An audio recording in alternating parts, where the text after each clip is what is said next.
Tentsioa eta urduritasuna usatu ezinik ibili dira pilotariak. Puntu premia handia eta inork galdu nahi ez. Joseba Ezkurdiak boleaz egin ditu tantorik gehienak, ezkerraidez antzu ibili da. Urrutikoetxeak alderantziz, ezkerrez eskubiz baino min handiagoa egin du gaur Zaratamarrak.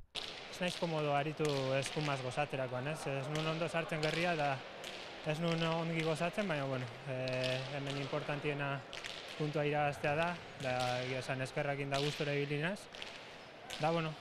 Pozik etxera, da orain urrengoan pentsatzen. 8 eta 3 aurreratu dira gorriak, baina 9. harrapatu egin dituzte. Zabaletak Beroitz mendean hartu du, baina nagusitasunari gutxitan atera dio Ezkurdiak etekina. 18 eta 19 aurreratu dira urdinak, baina azken lautantoak hasegartzeko bikoteak egin ditu. Hortxe zindugu partidu gorra izan da, baina ni gaizki bidean izan eta hola ezin da irazi. Ordu eta laurden iraundu partidak, 704 pilotaka da jo dituzte. Urrutikoetxeak eta Beroitzek 2. puntua eskuratu dute. Ezkurdiak eta Zabaletak lehenengoa 5. jardunaldian biltzeko itxaropena izango dute.